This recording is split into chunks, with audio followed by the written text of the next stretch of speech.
Right, good afternoon, everyone. If you're expecting Deb's apologies, she has taken a month off, so I've stepped into her shoes on this one.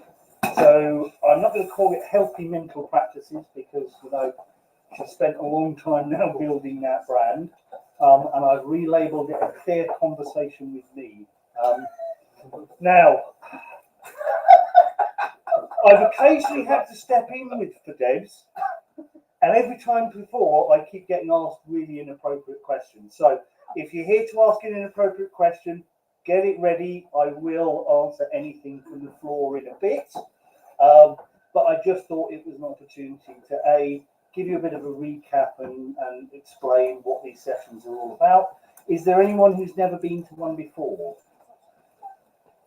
Okay, cool, excellent. Well, what I'm going to do is once we've got final numbers, I'll get someone to do a head count. Just that way I can't get accused of human trafficking anyone out of the room at the end of the session. Exactly. There's no wheelchairs today, so it's relatively safe.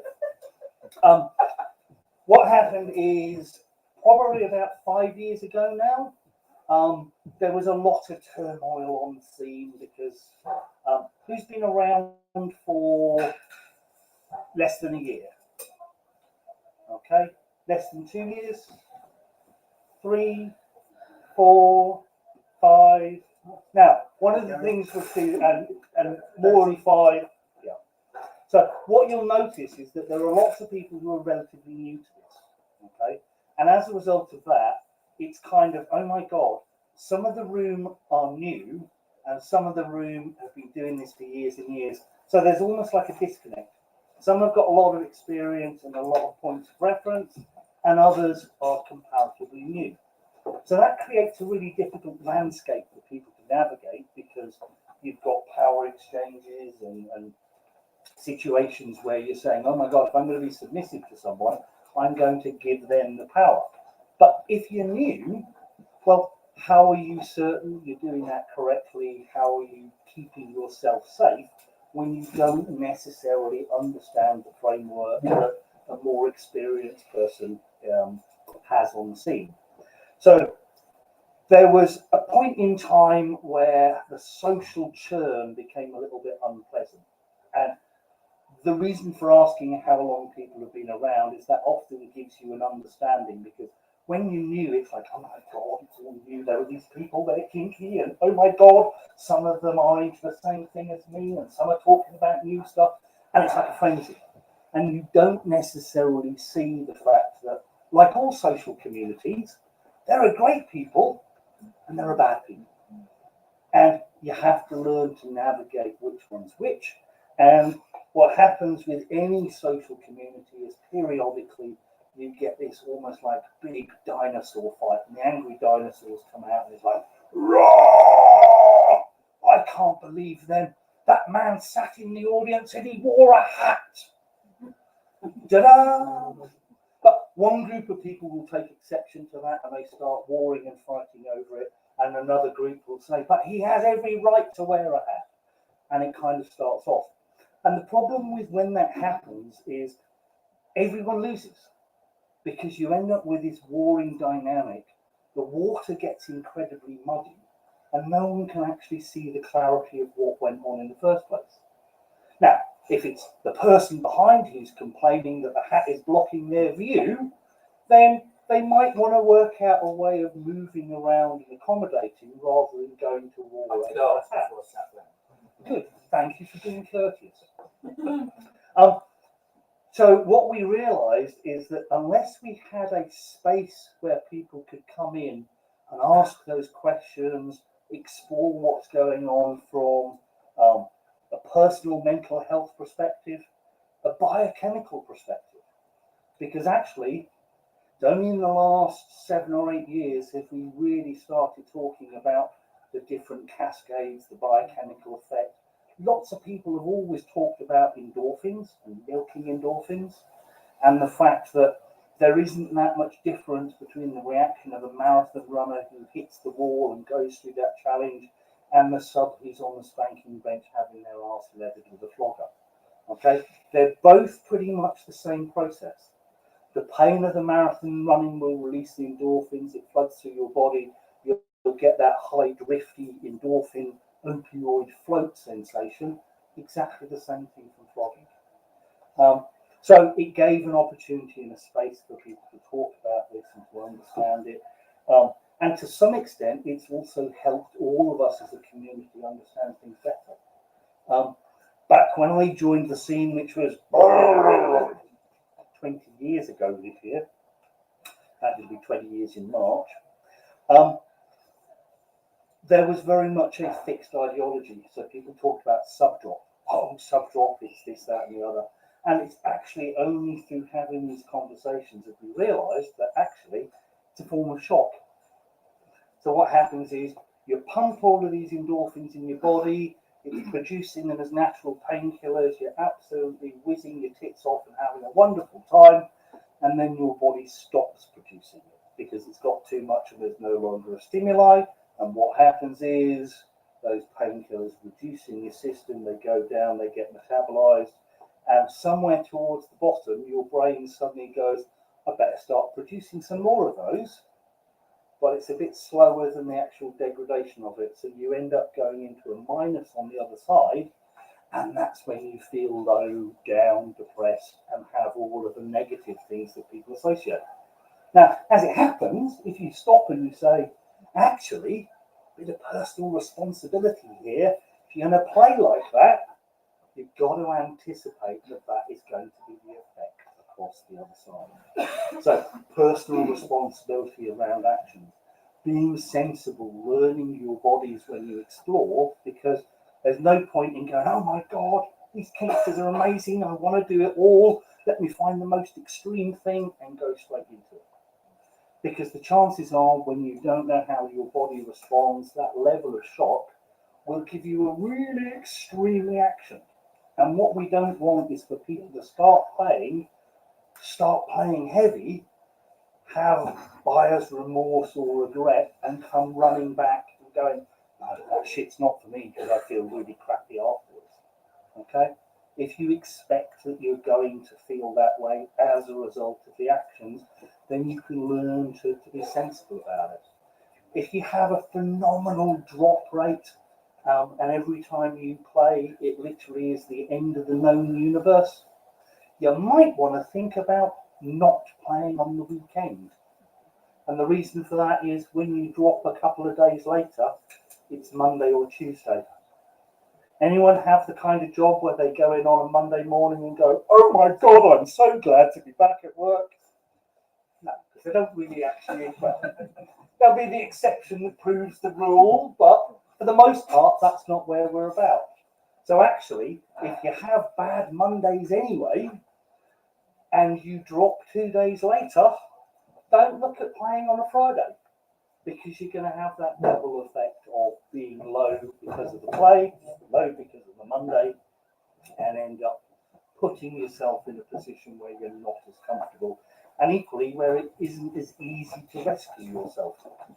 Because part of that accepting and being responsible for it is understanding that it's nice if you've got someone who can help you through that process, and hopefully you've negotiated with the opposite number, the top that's playing with you, to give you that support, but that's not always going to be possible. So we try and say to people, sit down, prep, understand yourself, what do you need? Do you need to make sure that you've ordered the food for your recovery in advance? Because if you drop so bad you don't want to leave the house and you've got nothing in the cupboards, you're a little bit fucked. Yeah? So think and plan and prep. One of the buzzwords that you hear a lot in this workshop is pre-mortem. And the idea of pre-morteming are, these are the things that we do in advance of doing something so that we think about all of the consequences. Okay? One of the ones I learned really early, if I'm going to play, take the house phone off the hook. Because the only person who ever rings me on the house phone is my mother. Now, what would always happen is I'd be like, right, great, brilliant, come around this afternoon, I've got the rope ready, I'm going to tie her up, I'm going to do all of these things, get it all ready. They usually arrive, and then the phone rings. Same thing from my mother every time. Oh, I just had a feeling you were in a good mood and I thought I'd give you a call. Yeah, mother. Sometimes that good mood, you don't want to know the details. Just one of those. And it just became a running joke for a while. So therefore, one of my logic steps is take the phone off the hook. Because if I'm in a good mood, my mum seems to be able to sense it and she wants to enjoy that good mood with me. Doesn't pick up on how inappropriate that sometimes is. Just to interrupt quickly there, I've just put the air conditioning on, so it's getting a bit warm. So if anybody starts to be cold, let me know. Yeah. And equally, I forgot to do a bit of housekeeping at the start because I don't normally give this workshop. If anyone wants to ask a question but doesn't want their voice to be recorded on the live stream that goes out on YouTube and Facebook, then put your hand up, put your finger across your mouth. One of us will come and ask the question. It will get paraphrased so that we've got a copy of it, and then I will do my best to answer it. Okay. And equally, the camera is pointing at me. It's very narrow focus, so it's only me that it picks up. We used to do these on audio only, but then that horrible pandemic thing in 2020, I had to learn to live stream, and then I realised actually, if we live stream from the vault, then I wouldn't have to spend 3 or 4 hours editing them the day after. So it actually works out better for us, but the problem with that is people now have to look at my face as opposed to just hearing me. So that's why these workshops started, and they have provided a space for people to share all manner of things over time. Okay, and equally, it might be a case of you hear someone else ask a question and think, actually, you know what? I wish I'd asked that myself. They've been running for so long that if you have a question that you don't want to ask today, go and watch the archive on YouTube because it almost certainly will come up at some stage. Simple as that. Because over the years, just about everything has been asked, from how to deal with the emotional side of stuff. We had a lot of sessions during 2020 dealing with isolation, okay, and changes as people were getting used to the fact that all of a sudden we couldn't come out once a month and party and do all of the kinky fun things. We had to kind of like lock ourselves in our house, and some of us had to pretend to be vanilla for very long periods of time, which wasn't a pleasant experience, because once you are used to that ability to come out, to socialize, to interact with people, when it's taken away, you do miss it greatly. One of the reasons why I'm happy to stand in for Debs, normally with her sessions you can get CPD points if you're a therapist, so it counts as your continual professional development. I'm not actually a therapist myself, but I have 20 plus years of public kinky experience. I've been running LAM for 17 years. I've been kinky Forever? pretty much forever. Yeah, I mean, one of my first early memories was sitting on the climbing frame with a bag of sweets going, beg for the me bastard's bed. So, I knew it was part of me, but I also knew it was something that I needed to hide, because certainly in the 70s, coming out kink was very much a thing that was kind of like middle-aged, middle-class, contact magazine orientated, and not for young people. And in fact, when I did make the move in my early 30s and started coming out clubbing, I was one of the youngest people in the room. And it was really quite eerie being that kind of early 30s and realizing that there is no one around who's younger than you. And that's partly because the outfits and stuff are expensive, and therefore if you're going to go to a high-end club that you can only get into in full leather or latex, if you're still a student, you probably can't really afford it. So it was a very different community then. And equally, over the last 20 years, there have been some big cataclysmic changes. Love it or hate it, that awful book, 50 Shades, introduced an awful lot of people to the concept of kink. And damn, was that a difficult time to run an event like this. because we went from having, you ask how many have been on the scene for any length of time, and we'd get 50% of the room for more than 3 years, and all of a sudden 90% of the room had only been around for about 6 months. So an awful lot of learning that had to be shared and a lot of crash courses. But one of the things about LAM is that we will always take those things on board and learn from it. You may have seen our new rule number 1. Always fuck before you play. My chair shouldn't be there, but it says fully understand consensual kink. Okay, we have another one, clear on consenting kink. We're giving that workshop next month, or Deb's is. Rebecca really know that spells cock. Yeah. So the idea behind it is that at the end of the workshop, to prove to other people and to help communicate that you've attended this workshop, you stand in front of the pop-up and take a picture. Have your cock shot. Okay? But it's a cock shot that people actually want to share and want to see on people's profiles, as opposed to the flaccid willies that you see on FetLife. Okay? So the idea behind it was that it was a great tool for communication. And it's not to say, oh my God, we have the perfect blueprint for understanding consent, but actually to say, we understand the complexities of consent and the need to have those detailed conversations, because it's not just about, oh my God, you want me to do this to you. It's the other way around. I've got to be comfortable with you. It's got to work. We've got to be sharing the values. Now, if it's something light and simple, maybe I'm going to tie you up or tie you to the chair. That doesn't take that much negotiation. But actually, if it's a rope suspension or I'm getting a big butyle gloves on, then you probably want to have more of a conversation with me. Make sure that you know my hands are the right size, or that I know your limits, that I can respect your limits. My phone is off the hook and I'm not going to break into a conversation with my mum partway through it. Someone's cake somewhere. Probably is, yes. Yeah. And occasionally we do actually have multi-generational kinky families that turn up at events together. Not that they play together, but they do know each other and go to the same spaces. And equally, I know a couple of multi-generational kinky families that when it reaches a certain point, the kids have been gifted the events. So it's a case of, look, we had 30 odd years of really enjoying this, and we don't want to be like kind of cross-pollinating, and we don't want to see what we get up to. So you can have all of those events, and we're going to have these ones over here. And it works really well. So yes, as much as anything, what we want to do is try and help people explain that we're all on this journey.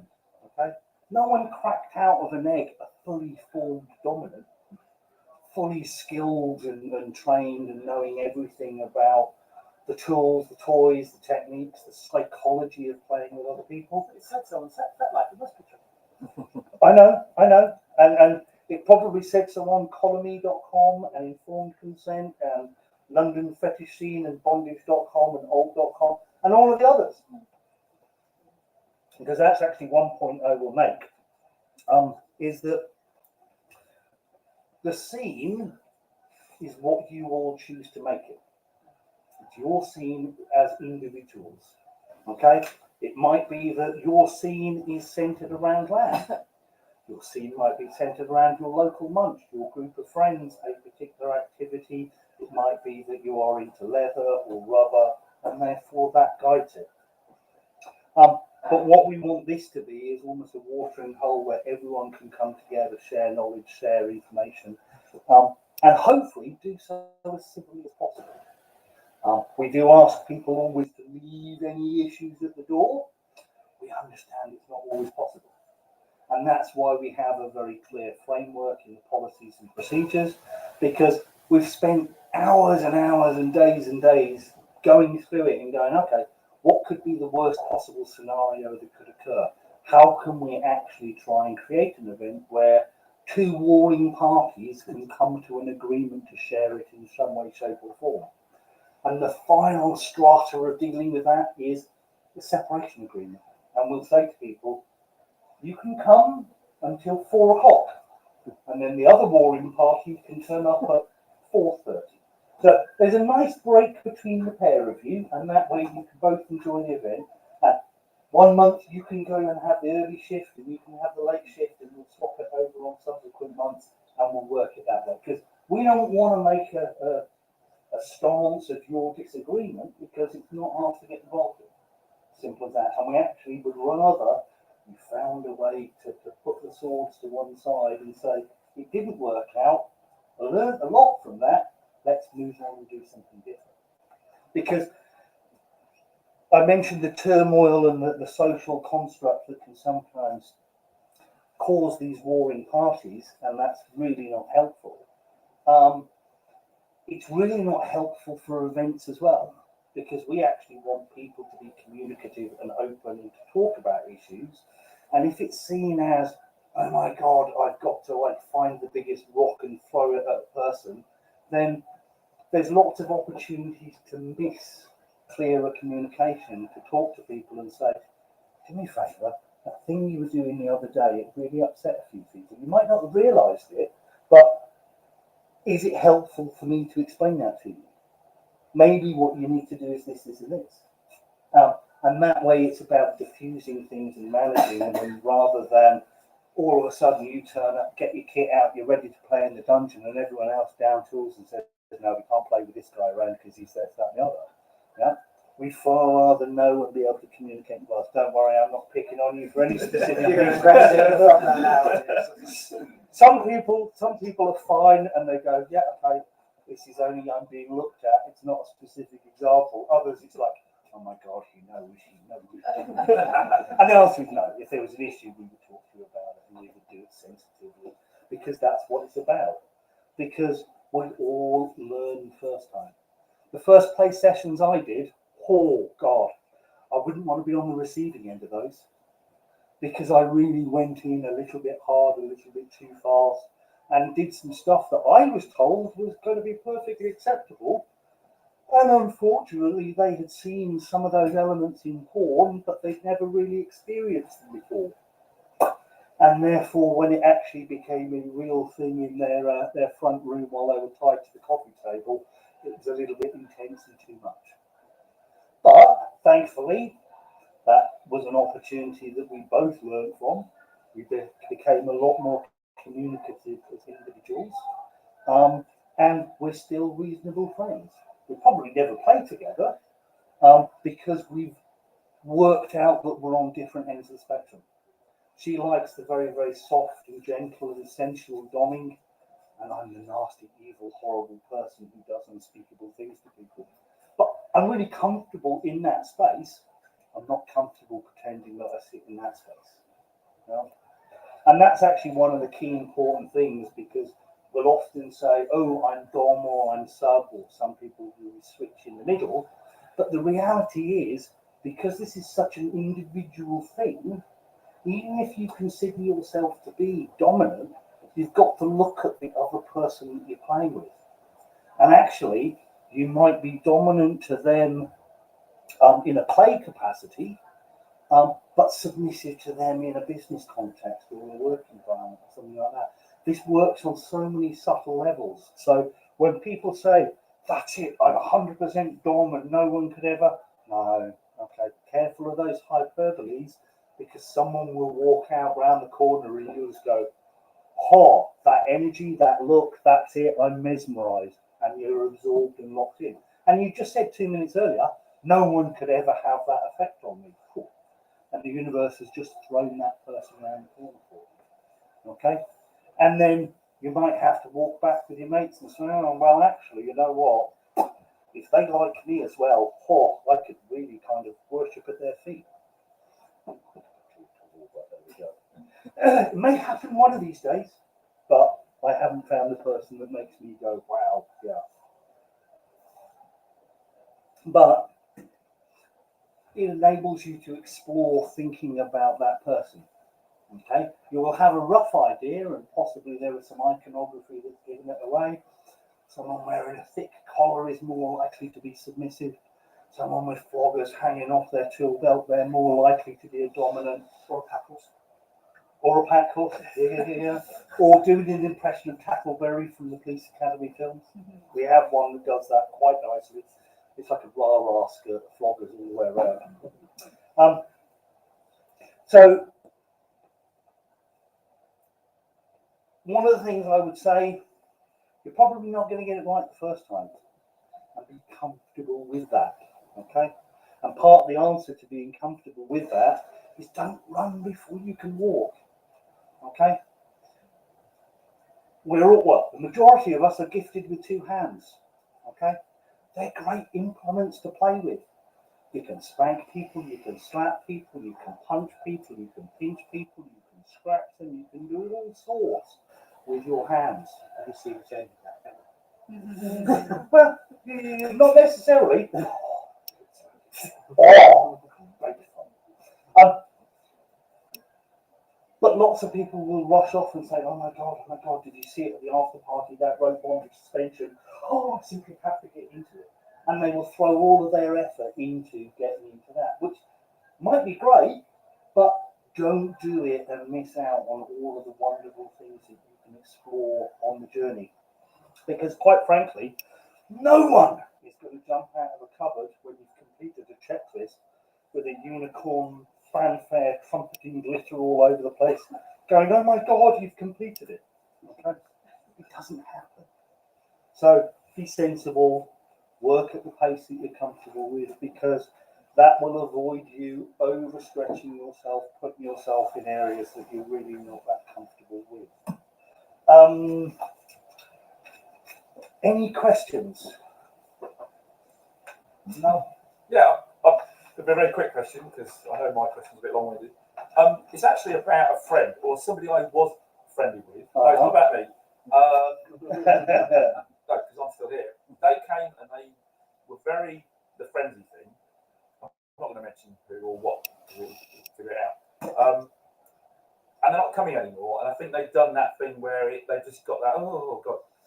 I mean, they nearly took my eye out. We were looking at a flogger together on a stall, and they wanted to try it, and I hadn't even got a chance to get a step back. I nearly lost an eye, and I went and talked to them and said, look, I'm new here too. You need to calm down. But they never did. And went on and on and on. They brought another friend from another part of the world, and they're not here anymore. And it is so easy to get that enthusiasm, and I feel sad for them. So what you're saying makes sense to me, because I am taking my time. Yep. I hope they come back and pick up, but and they've probably got so many people telling them don't do this, don't do that, because they were dangerous. But you know. And we only want to step in if we think that there is a risk involved. I was just doing it for self-preservation, but the point is you're right. It's so easy to go full. Yep. Hell for leather, if you excuse the expression. Yep, bull in a china shop. But on the other hand, I'm now in a situation where I really want to, and I'm still researching. And it's being sensible about that, because when you're ready to make those steps, you need to be comfortable with the consequences of them as well as everything. So you don't start until you get to the stage where you're going, well, if I do this and it's completely wrong and it flops, what is my exit strategy? Yeah. What is my self-care routine for after that? As opposed to the other end of the spectrum, oh my God, if I do it and it's great and it's amazing and it's exactly what I'm looking for, what are the next steps after that? Exactly. So once you've got all of that straight in your head, you've got your plan and you're ready to do it. And that's the antidote to this level of frenzy. Yeah. But the problem is, when people are frenzied, their brain biochemistry is going like a disco ball. Yeah, it's pulsing with chemicals and they're on impulse mode and it's all exciting. They're not quite sure what to do first, but they're going to do it all. And it's that moment of you're on the roller coaster. You can't make good quality decisions while your emotions are going up and down. Decide to get on the ride at the start, be committed, understand the outcomes, and then you'll go from there. One of the things that helps people with that, and I apologise about the low resolution of this one, I pulled it off my FetLife profile, something I did a few years back. Where are we? I did it just at the start of 2020. It's quite fortuitous, wasn't it? It's a timeline journey of my discovery and enjoyment of rope.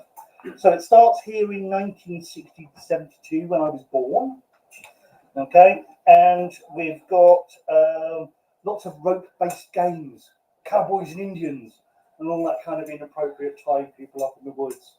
It was the 70s. How none of us died is a mystery. But I never realised you weren't supposed to really tie people to train tracks. well, exactly. I can tell you a story about a friend of mine who lost their job temporarily over one of those pictures. We left somebody in the woods for a whole night. Yeah. That's just a stack. I was only 10. Wasn't me. And then obviously rope is involved in sailing, climbing, various other activities that I've been involved in. Then when I was at university, I started getting involved in the Ents committee. So there was a lot of rope for putting the lights up and securing lines and stuff like that. And it wasn't until I kind of got out of my parents' home and therefore had my own space did I start tying down people with my dressing gown cords and my ties and the other bits and pieces. I think I have used my Nottingham University tie to tie people to more beds than I've gone to meetings wearing it. But there we go. And then across about this period of time here, about 2003, I came out as being kinky, and mine was a very conscious decision. I was undergoing therapy for post-traumatic stress disorder. I had a particularly low point, and my therapist said to me on a Friday, "Why don't you spend the weekend and think about what you always wanted to do and change your life and come and see me on Monday?" So there I was on the Friday, standing at the Priory in a nice Italian-made suit.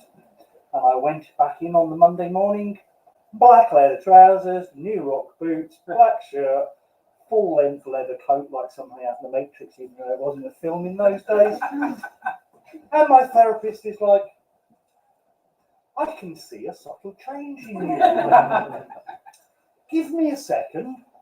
And he opens up the OECD classification of mental disorders and goes, 65, post-traumatic stress disorder.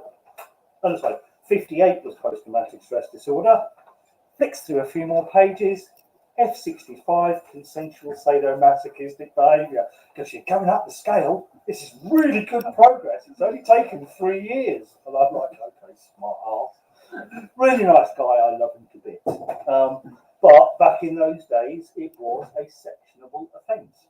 So for about the first 3 or 4 years of me being publicly kinky, I could get sectioned for it. And my God, it turns out that the authorities have a bit of a stiffy for people like me, because we did an auction in July of last year and someone investigated me for being an intimidating man dressed entirely in black, brandishing implements of sexual torture. Now, personally, I don't consider corsets to be that sexual. There were 48 of those and only about 6 riding crooks and whips. But there we go. Someone had their bias that needed a bit of checking, and the IOPC are now dealing with that matter on my behalf. Because the Met aren't allowed to come after people for false allegations, it turns out. But there we go. Anyway, the point of this is actually charting and mapping your time in kink, and as you develop the time that you put in, means that you've got like a scrapbook. You can see where you're going, where you've developed. You can actually realize that one of the reasons why your rope skills are getting better and better is that you've put more and more hours into it. The reason why you're becoming a more accomplished dom, your relationship is getting stronger, is because of the time that you've put into it. If you don't have a way of recording that and mapping that out, you're relying on your grey matter, which I don't think it's that good nowadays. So keep a record, and that way you can always go back. And it's also easy for sharing with people. If someone goes to me, "Do you really know what you're talking about with rope?" I can kind of go, "How old are you?" "Oh, you're 19.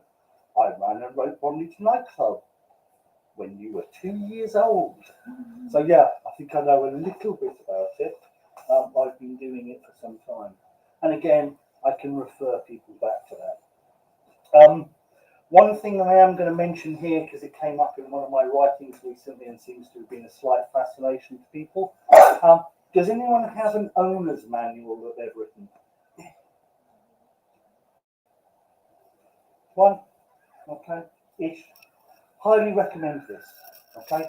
You know, like the old Haynes car manuals, teach you how to strip down a carburetor and rebuild it and all that kind of malarkey. Okay, I have one for me.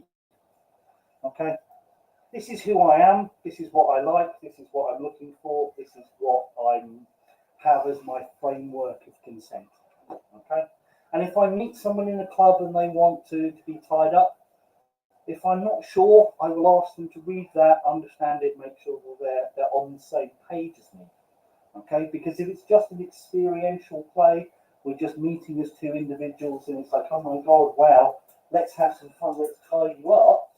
I want to make sure that you're not sitting there going, oh my God, he's going to tie me up and that's it, we'll move in together and we'll have a picket fence and a couple of Labradors. It's one of those. You have to protect yourself as much as the other person.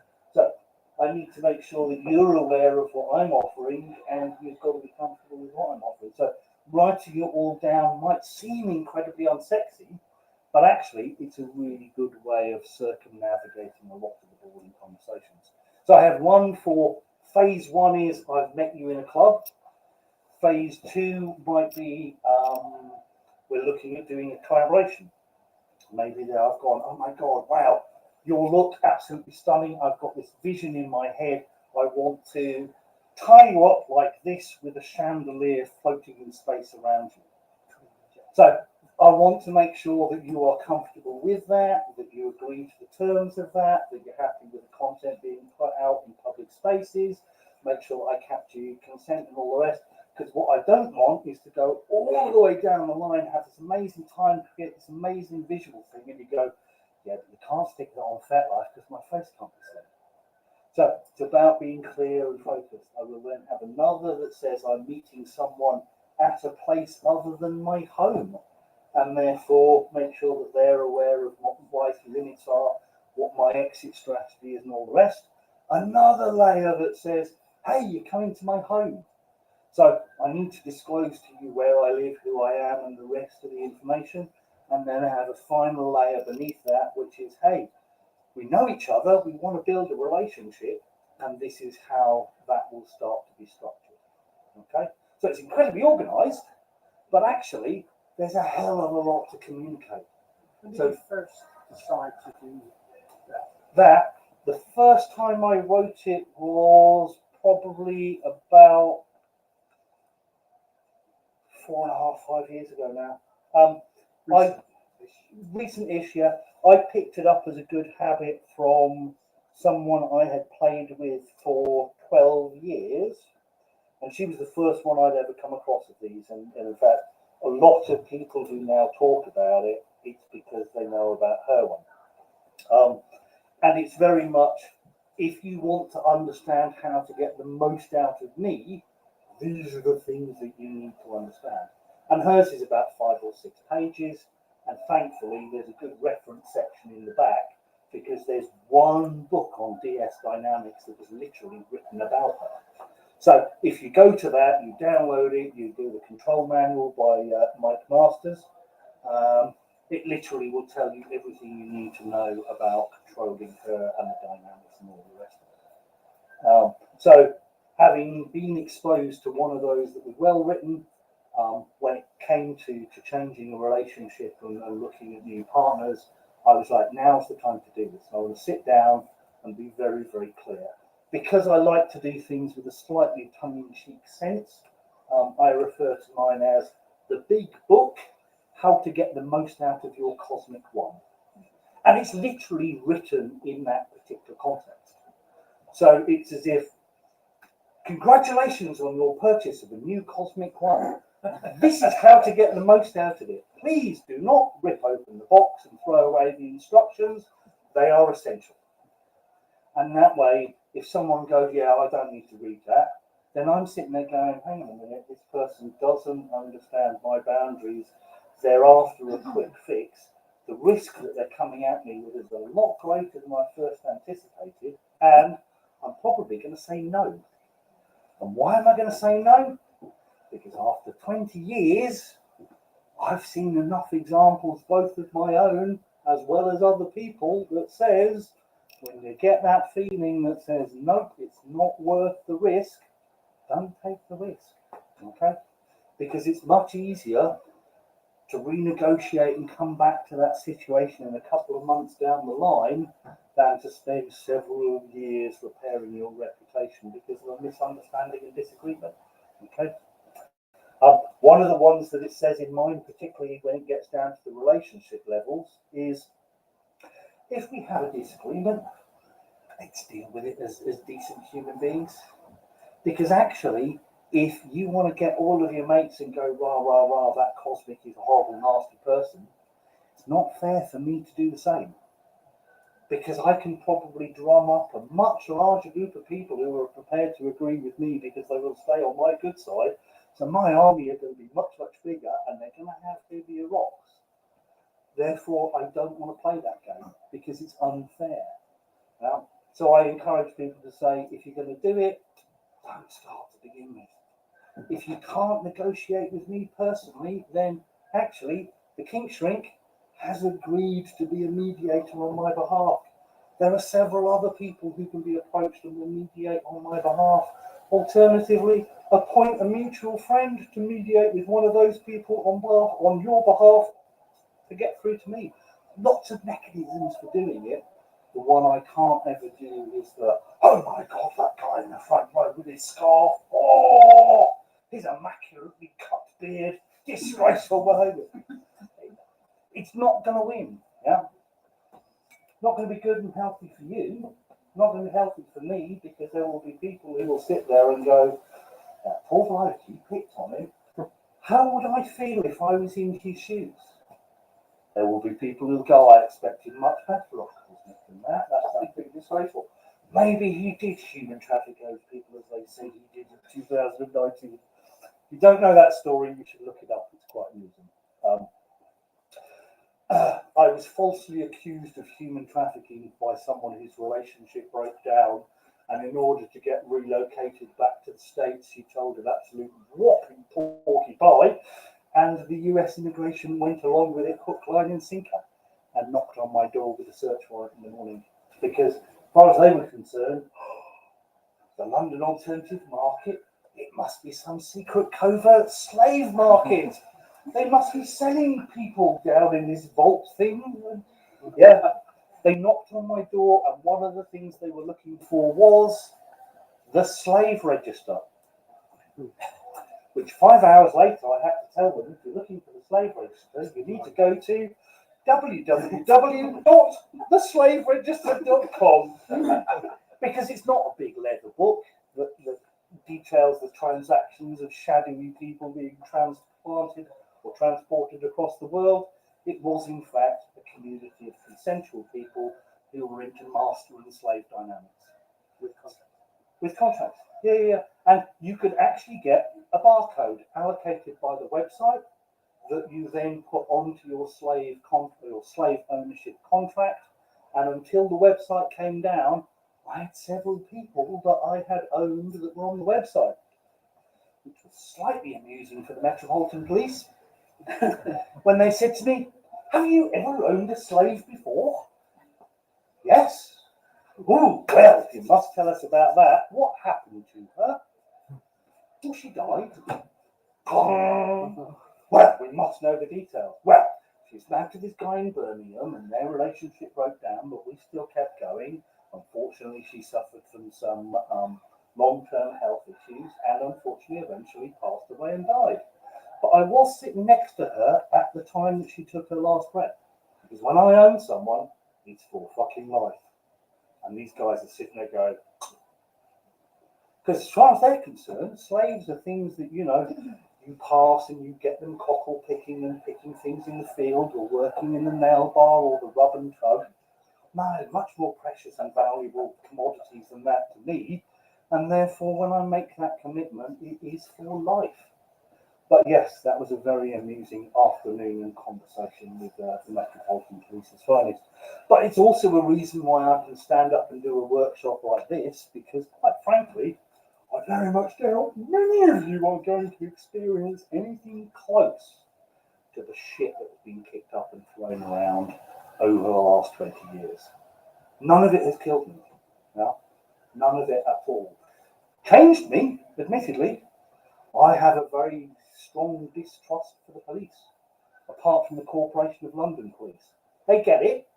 They're brilliant. They phoned us up years ago and like, you do realise we're a bit concerned that you're a bit of a target for those incels. And I'm like, yeah, I'm Pop Brad, I am. Polyamorous, filthy bugger, had all of the experiences. Yeah, I'm on their target list. And it's also why on a LAMv day, I will not step outside the front of the building. Because actually in the smoking area, it's ram raid proof. And the Met and the City of London police were like, wow, you guys, yeah, we really think about this because you know what? Rest of society, they're not rushing out and going, oh my God, you Kingsters, you perverts, you wonderful, lovely people, please come in and have our building and have your events and right, no. Most of them are like, yeah, no, you should be doing this in the darkest of corners, completely out of sight. In fact, why are you even doing this in the city? You should be like way out in the sticks doing this in remote and inaccessible places. Can't get the Wi-Fi. Well, exactly. Can't get the Wi-Fi, can't get the Art Deco bank vaults. That's my excuse, and I am sticking to it. But there we go. Now, I am aware that I have talked for quite some time. Does anyone have a question that's popped up? Yeah, I do. I'm really ill and I have to go to hospital a lot. And he left a lot of marks on me, Mm-hmm. and I'm going to hospital more and more and more. So like you can't leave like months in between. Yep. What happens? What happens if what happens if someone said to me, "How the hell did you get them marks?" And I said, "It's okay. My husband done it." Yeah. What's the situation there? Because it does concern me that someone might like some of the marks they might and it should concern you because at the end of the day, any SM that leaves a mark is the wrong side of the law. Okay, so if you leave a mark that's greater than trifling and transient under the 1861 Offences Against the Persons Act, not only has he committed an offence, you have as well, because you have aided and abetted your own assault. Do you know any experience of anyone who actually would report that? People do. Now, the answer is you have to take control of the situation. So I would suggest at the next opportunity, you talk to your GP and you say, when you're on a one-on-one with your GP, I'm into kink. One of the ways that I cope with the other things in my life is that kink is my big release.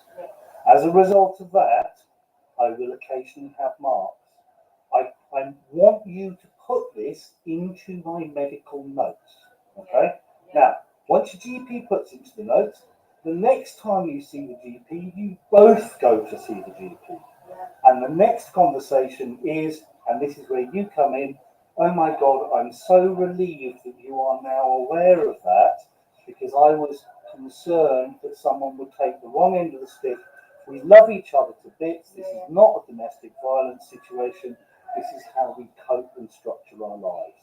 Okay? Now, once you've got it on file with a GP, if you have to go into a situation, being in one myself, I had a cut on my arm from a knife, and the police were very concerned that someone tried to stab me. Self-inflicted on this particular case, but the only way past it was to be very, very clear and to reinforce and hold that boundary. And therefore, before anyone gets an opportunity to see the mark, you say, just to give you a heads up, I have consensual marks and bruises on my arse. If that's a problem for you, I let you know in advance so that you can make the decision. Okay? Because that's effectively saying, I'm about to show you my whatever on my body for a medical purpose, but there are bruises. So I want you to understand that before you see it, so it doesn't come as a shock. Okay? And again, we now live in a world where the vast majority of people have read that godforsaken awful book, and therefore it's very different. 10 years ago, people were very worried about getting hit by the bus and having marks. Last year, a friend of mine had played with someone. 3 days later, she unfortunately died of a medical complication. Nothing to do with the play. However, the coroner, that does look like kinky marks, but we need to work out who it was to make sure. Now, at this particular stage, the top came forward, disclosed the activity, showed the communication, and they closed the matter and said, yeah, no worries, we're happy with that. But the coroner is legally required to look into that matter. So prior disclosure, but only when it's already on your medical notes and system, okay?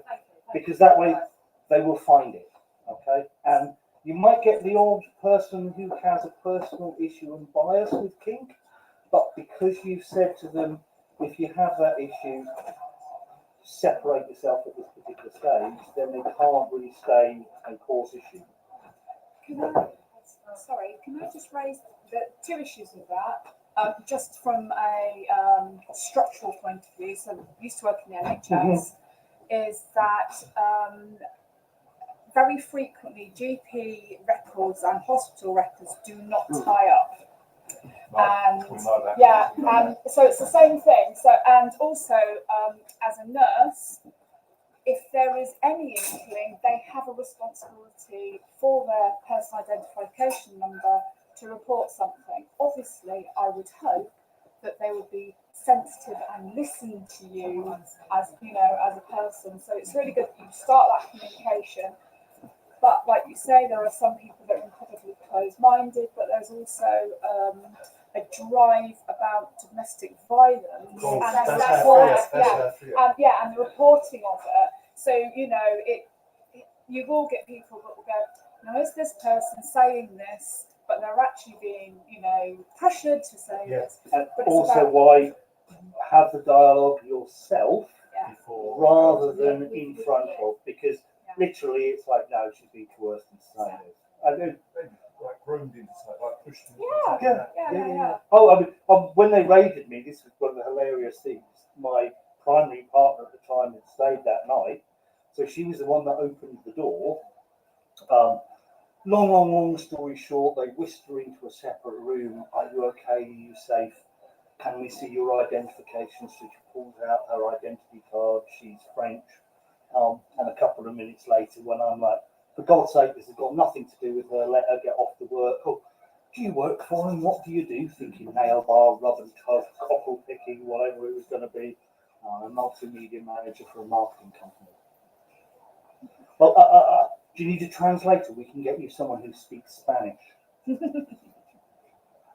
Competency and my confidence in these people being able to do their job is now lower than the sub-basement level at LAM. But it's one of those. So if you plan and think about it in advance, then that's important. And again, while they're not linked up, if someone wants to cause a mayhem at the hospital, it will eventually link back around to your GP, and having it there is communication again, isn't it? Yeah. And being clear on consent and saying, oh my God, I got these with fries. Does anyone not recognise fries?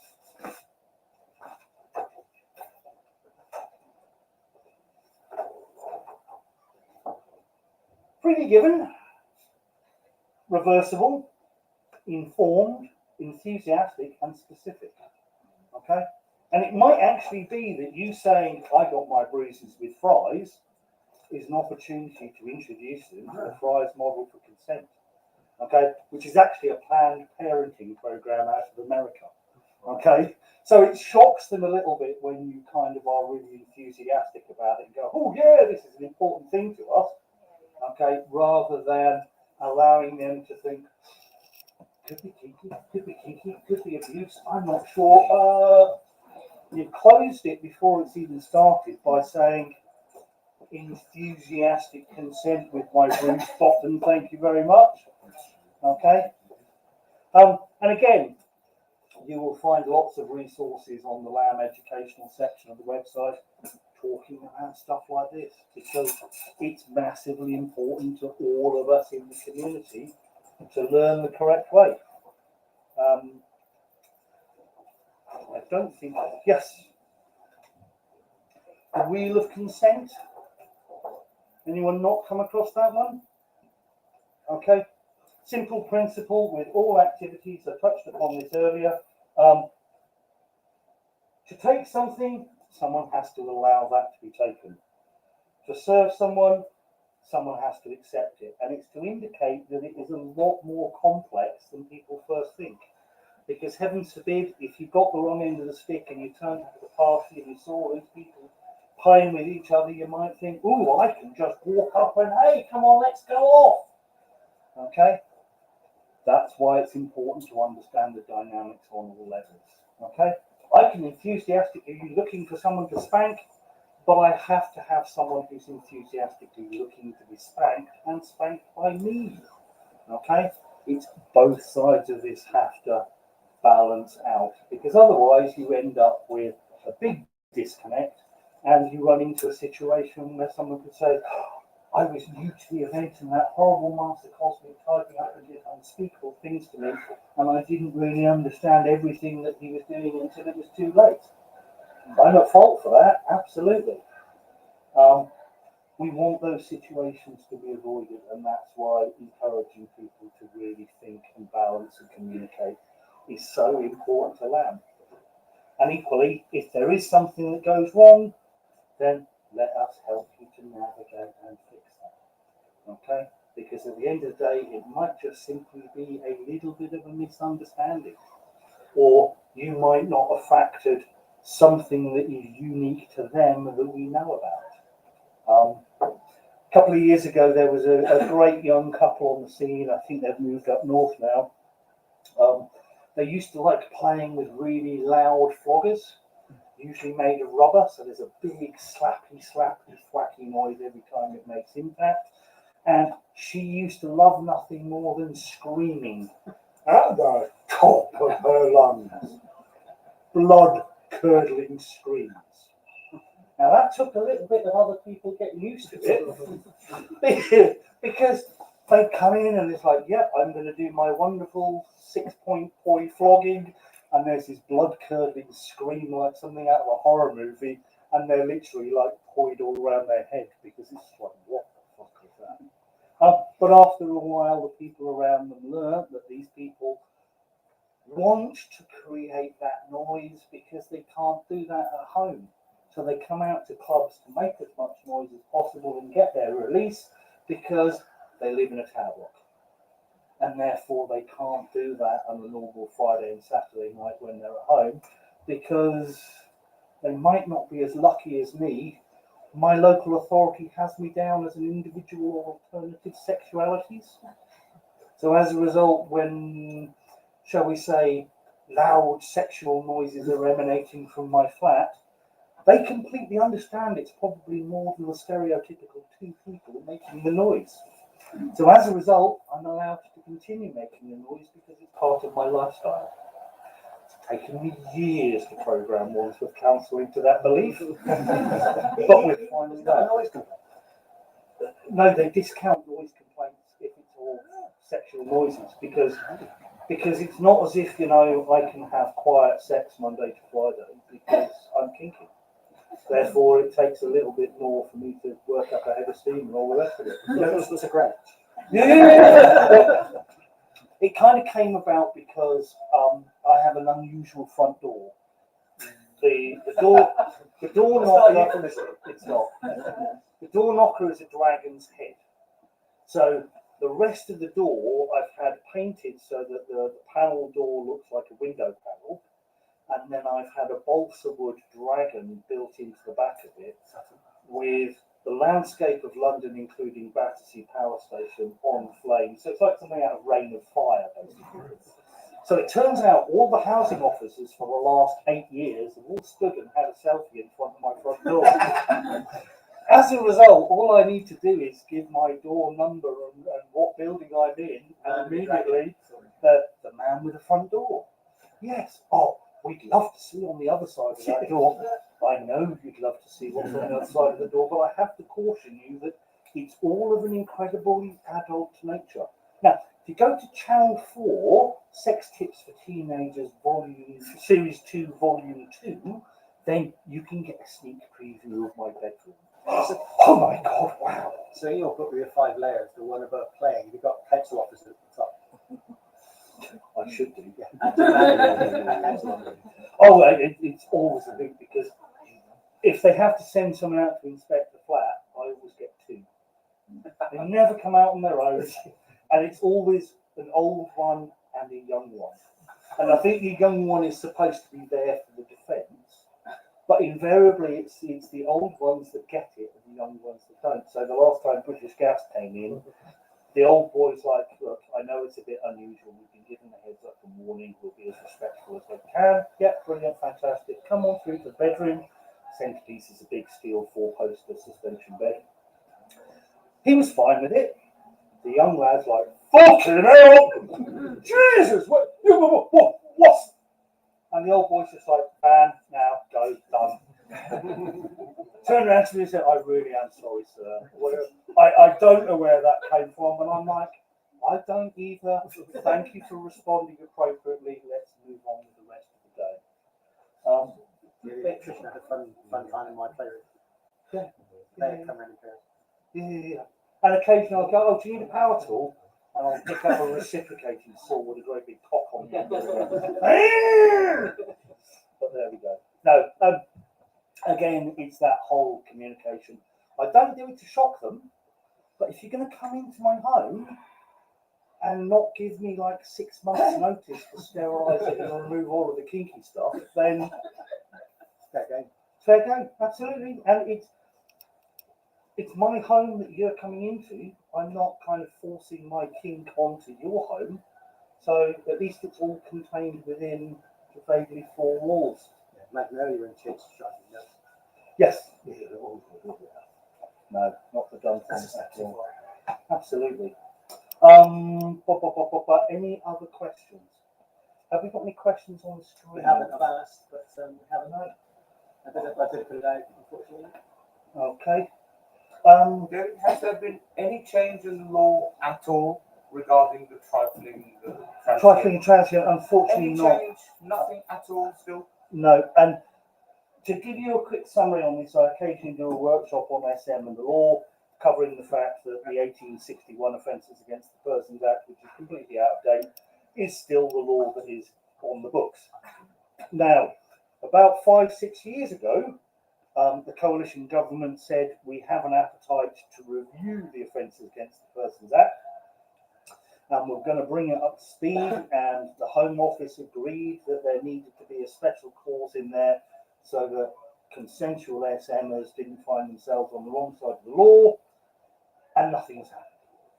Because unfortunately, the way that politics has run for about the last 15 years is that the public consultation process has basically ceased and stopped, and the politicians really are not listening to what the constituents want.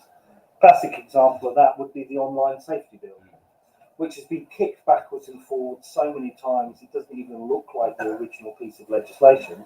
And I don't think anyone is prepared to support it because it looks completely different to what it was supposed to do. So they have said they will review it, but they haven't said when they're going to review it. The Spanner Trust is still the organisation that is set up to monitor and campaign on our behalf, but because the government has just been worse than useless, there appears to be little or movement on the trust. It still does exist. It's just you can't really build a campaign until you know what you can take a shot at, if that makes sense. There are a couple of other pieces of legislation that have come in since then. There's some domestic abuse legislation from 21, and this is to remove kink as a defence. So a lot of people who were not engaging in consensual kink were saying that we're kinky and this is part of a marital dispute, and effectively one side is lying versus the other. So in order to clear that up, they've specifically said that kink cannot be used as an excuse to limit liability in these kind of situations. So if anything, we're coming a little bit further back. My response to that is always going to be, for God's sake, don't get married. No. Because partly it used to be a defence if you were married. What happened between husband and wife was none of the court's business, and therefore you had a safety net and protection. That has come out because of the new legislation, and you're stuck in the same boat as the rest of us, if that makes sense. It used to be a good get-out clause, and that's thanks to a guy in Yorkshire who branded his initials onto his wife's breast. And of course, the court were very, very upset with this, and it went all the way through. Lots of screaming and shouting, and the judge sat there and went, "This court cannot get involved in the private activities between a husband and wife." That one was consensual, wasn't it? Yeah, that one was completely consensual. Yeah. And the original Spanner case was completely consensual, and this kind of gives you an idea of where the spectrum of consent goes. I think most of us can enjoy the idea of a bit of light spanking and a bit of light CP. This was at the other end of the spectrum. Just a bit. This was nailing genitalia to blocks of wood with 9-inch nails. Which, New ones, not rusty. yeah, new ones, no tetanus risk. But part of the problem was when the video of this got out, several politicians felt that that was such a horrendous thing to happen that the person must have died. As a result, they launched a murder inquiry after they'd spent a couple of $100,000 investigating a murder that didn't actually exist. They were embarrassed and had to actually put 16 people into court over this. Okay, so part of the danger is when they go on a hunt and they get their teeth into it, they spend so much money that they want a prosecution to justify their expense and their actions and all the rest of it. But there we go. Those two cases are actually taught on law Yes. degrees, Yeah. aren't they? Because I think the as you come away from it and you look at it from a long way, you know, it was mainly to do with the fact that it was homosexuality and it was that whole where you possibly can't give consent to that level of physical And it's the injury. anathema of the law. So it's the one case where the law states one thing, but in fact it's completely arguable over personal freedoms and all the rest of it. So the crazy thing is, any lawyer that I have met that has qualified in the last 30 odd years, just straight away, Crown versus Brown, the Spanner case, trustee. And it's like, whoa, okay, that's still going, that's still all going on years and years later. And there was a lot to be said for the fact that they're using nails and they're getting men sort of went out. Yeah. Whereas if you'd have gone to a piercing parlour and had rings stuck down there, no one would have bat an eye. Yeah, and that was actually discussed in the case law, wasn't it? Because, you know, tattooing, it was very huge for what they looked at as a way of trying to prosecute. Because they looked at piercings, they looked at tattoos, and it was all very much. I think in the end, the one that was made one of the big ones was that's because they videoed it. So they were able to get them after a bunch of other laws and rules. If they hadn't videoed it, it would have been a hard thing. Did they actually serve the whole 8 years, the gentlemen that were prosecuted? And many of them have not returned to kink in any way, shape, or form. Also, the offenders register. Yeah. So it's literally, it's shattered the lives of 16 people, which is why we're always so antsy about fighting legal cases and stuff like that, because they don't do it on a regular basis, but they do rely upon naivety with people. So it will all be, oh my God, you've done something naughty, but if you accept this caution, you won't take this to court. But the caution stays on your record, may result in you being on the sex offenders register, causes almighty hell, but they want to close the case quick and efficiently. So they hope that you're sitting there going, oh my God, if I fight this, I have to talk to a solicitor and say, oh my God, I'm kinky. So the whole level of disclosure that you've got to now make to a person that you never intended to have that disclosure with, and it's a really tough time. Okay? So if you know anyone who's going through it, please give them a shout, be helpful, be supportive. If they've had all of their phones and their IT equipment lifted, get them to get in touch with us. We have spare laptops and spare phones because we've had a number of people go through it, and invariably, particularly when the cases come out that people the case is dropped or the investigation is dropped, the disruption has been done. So we want to actually make sure that people can remain connected with the community and connected with friends as soon as technically possible. And when you're done with a laptop, we literally scrub the hard drive, scrub the phones, reboot it, reinstall the software and start again. We're not interested in what goes on those devices for obvious reasons. Because you know what? Once in a while, we are still going to help someone who we know is guilty. because innocent until proven guilty is a human right. And if we don't hold that line, then there are plenty of people outside our community who will make bad judgment calls around that issue. Okay. Any more questions online? No? Anyone in the room? Any more in the room? I'm relieved because last time someone asked me about bringing up children in a kinky house. And that's always the one that I've avoided. I do not have children, although one of my early slaves had some daughters, and when they were in a formative part of their life and growing up, I was part of that kind of age-appropriate cluster of adults that was coming in and out of the house. I'd missed the bit where it's like, well, sometimes there's a mummy and a daddy, and in this house there's a mummy and a mummy and a mummy. So they'd already got that basics up. They knew something was going on by the number of people who'd come in and out of the house in leather.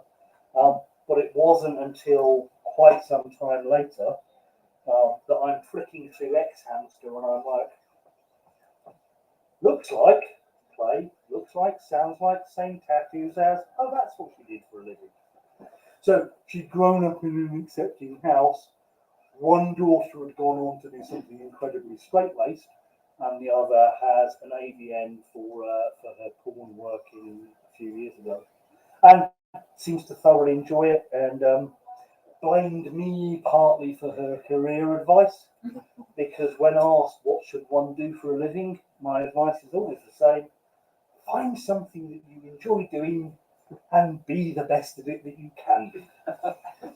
So she went off and worked in porn and had a thoroughly enjoyable time of it, because actually, again, if you are sensible, you think about it, you plan these things in advance, it can be a very sensible career for a few people. A friend of mine started off on page 3.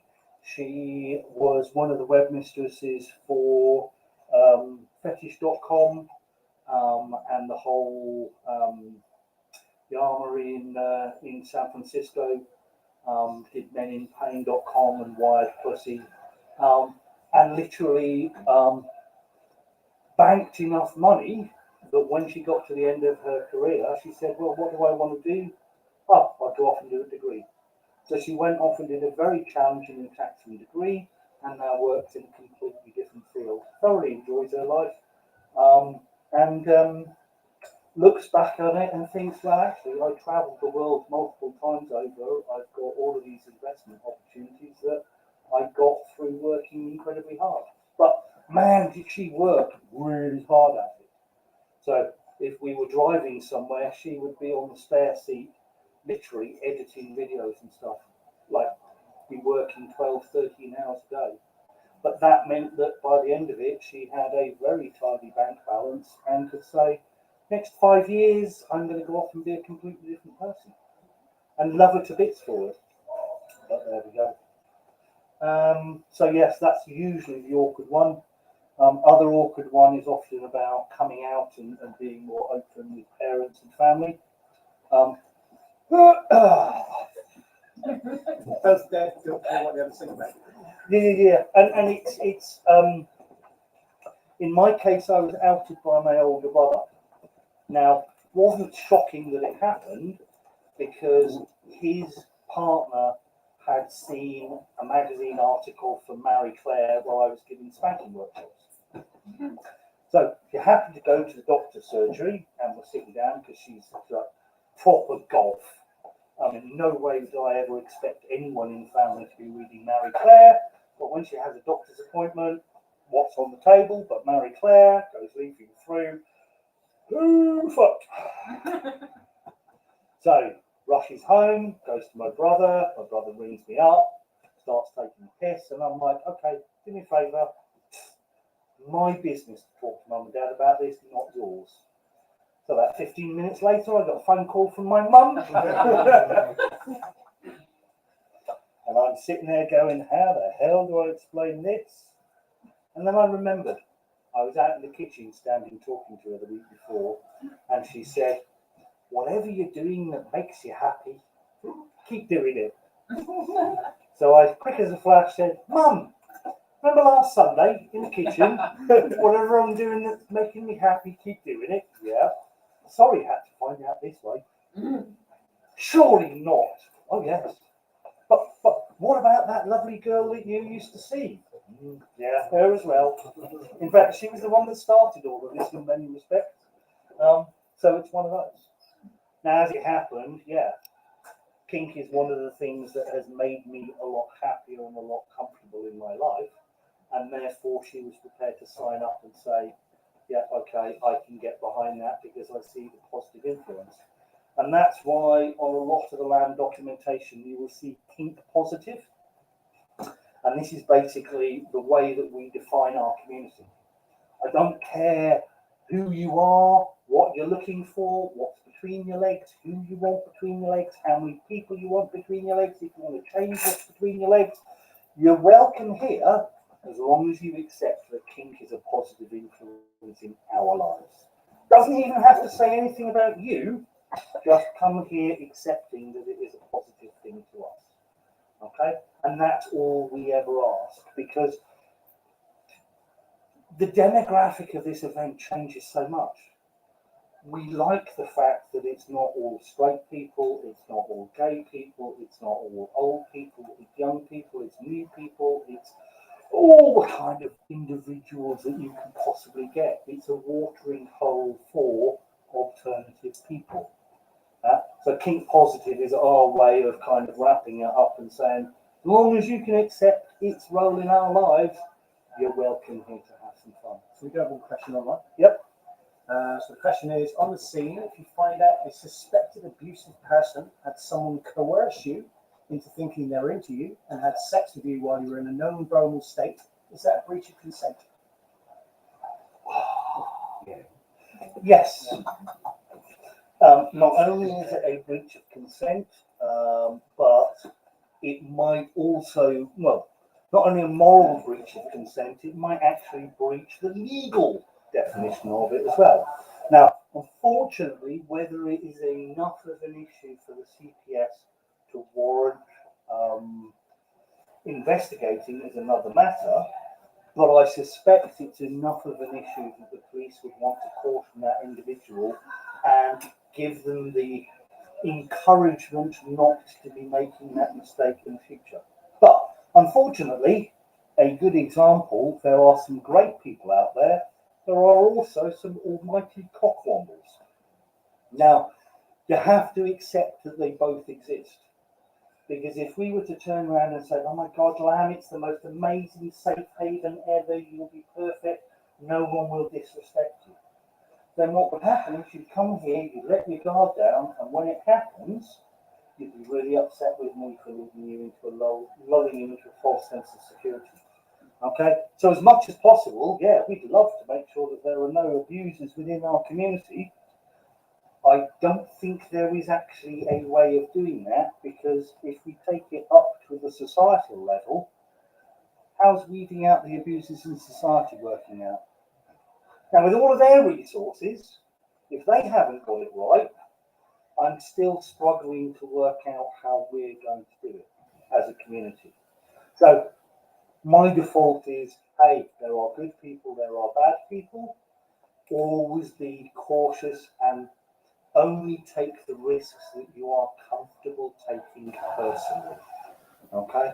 And that's, think about it, think about all of the consequences, what could go wrong, what could go right, all of that in advance. And obviously you're aiming for all of the good things, but if you've at least considered the bad things, then you can fix those should they come along. Okay? There is a balance to be out between pessimism and optimism. Yeah. And also I find it's, you always put your own personal safety first. If you think it's not a good idea, probably not. If anything doesn't feel right, you're talking something that doesn't feel right, you're probably right. That whole sixth sense gut feeling instinct does go an awful long way. And if you listen to it, your body automatically knows it doesn't feel quite right. And the moment you do that, not necessarily cut off completely, but then you trust that you need to go and enjoy that something. And your body will know whether it's there's also like when you fight flight, there's more F's than that, I know. But it's how strongly your body reacts and your mind reacts, which is a good indicator. You just listen to it. Does anyone here understand what I mean by a confirmation signal that goes along with a gut feeling? Okay. Go through it again. And I was explaining this to someone 2 weeks ago, and it was like a veil got lifted above their eyes. Some people get like a ringing in the ear or a tingling on the back of the neck. And when you think about something which is the right decision, you will often get that confirmation signal. I get it, it's a ringing in one of my ears. And I can be sitting there and I'm thinking, right, do I address this to you or Hal over the other side? And if I get a ringing in my ear, when I think of Hal, I will automatically go and focus on Hal. Because I've learned that in job interviews, when I think, should I answer it this way or that way, and I get the signal, I'm giving them the right answer. When I'm making decisions about all manner of other things, if I get that confirmation, that signal, I go with it. Because it's almost as if it's like a sixth sense. So the gut feeling, rather than being in my gut, it's actually a ringing in my ear. Or it's that tingling as if someone's walked over my grave.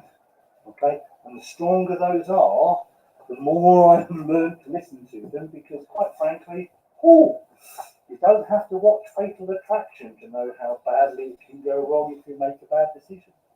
Okay? And it's one of those. So if you listen to your gut and you avoid that to start off with, then pat yourself on the back, because that's kind of consciously or subconsciously your body saying, something isn't quite right here. Listen to it. You can always go back another time and test it and go, did I get the right feedback the first time? Let's see. And if I get exactly the same response, yeah, I'm going to give that a distance. But if this time round I go, is it fine to have that engagement with Hal? Is this going to be the right connection?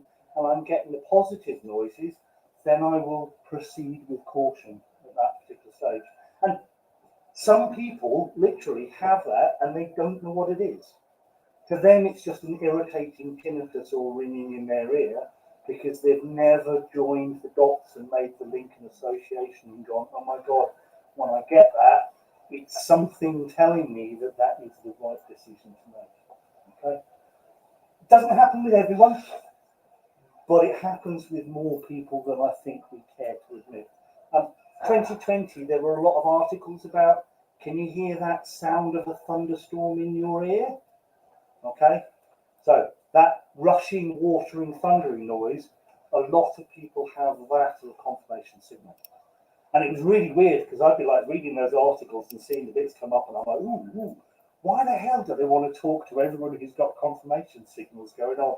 Why are you pulling us out at this odd point in time? Because everything was up in the air at the start of 2020 and you didn't know whether up was up or down was down at one particular stage. And they're getting us all to focus on gut feelings all of a sudden. And for me, it was like, wrong time to be playing that kind of game. Let everyone settle down first and then say, hey, this is another layer for how you can perceive the universe. So thank you. Cool. Excellent. Now I'm coming round to 3:30, which is when Debs would usually finish her 90-minute session. So if you have no final questions, I'm going to wrap this up so we can turn the room round. If you are looking for more of Debs, this coming Thursday night via YouTube and Facebook, she'll be going out. I think she's had, I think we calculated 2,000. What she said, she's done 2,000 presentations over for us, 150 something. Yeah. Her next session is on Thursday via YouTube and Facebook. So if you want to catch in and again look at the archive on YouTube as well. And then the next workshop is going to be in here at 4 o'clock, which is Daisy's Floggers on floggers and flogging. Hope you've all had a great day. Hope you enjoy it. And if there's anything you need, give one of us a shout. Thank you. Thank